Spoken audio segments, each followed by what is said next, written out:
Well, it's a grand day. We're getting some rain. Glad I got this covered deck. I don't want to be out in this.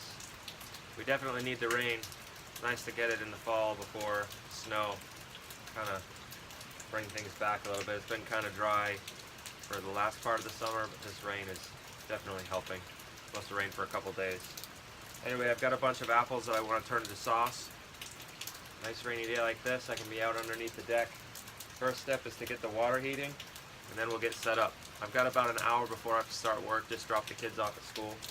So I should be able to get quite a ways into this project before I have to start work.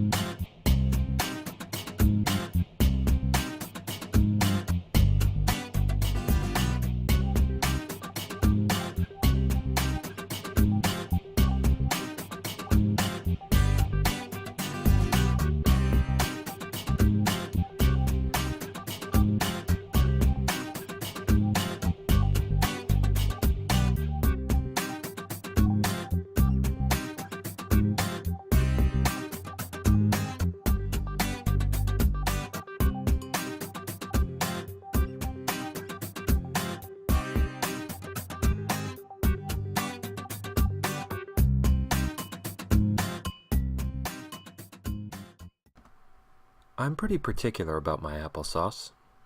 I want it to have certain characteristics. First, I want to know what type of apples are in it, and how they're grown. This is one of the reasons I patronize a local orchard that is run by a family I know and trust. Secondly, I want it to be incredibly smooth, no chunks. We'll get to that in a minute. But I also want it to have a nice pink color, which comes from the skins.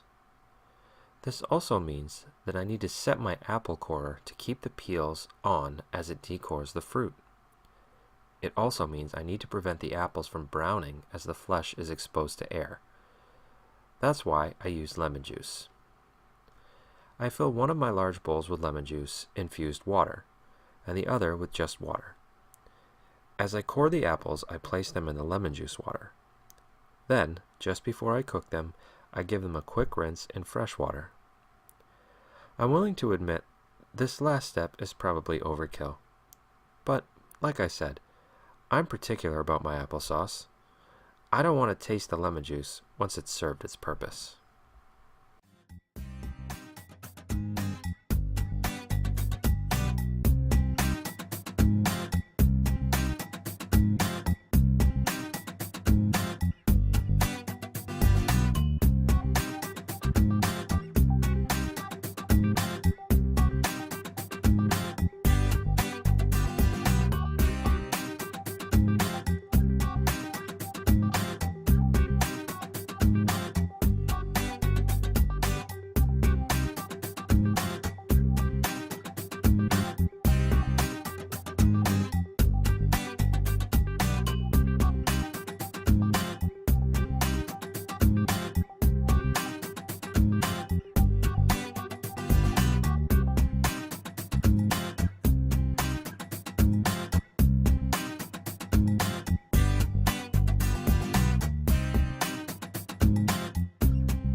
There are two secrets to making extremely smooth applesauce.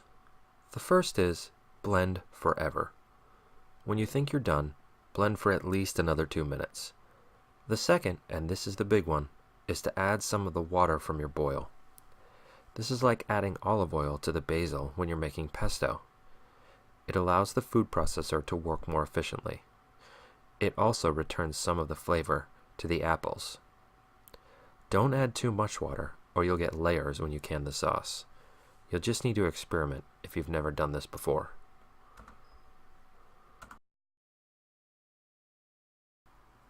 The way I see it, if I'm going to go to the trouble of setting up the workspace, bringing the water to a boil, and processing apples for sauce, it makes sense to make a lot.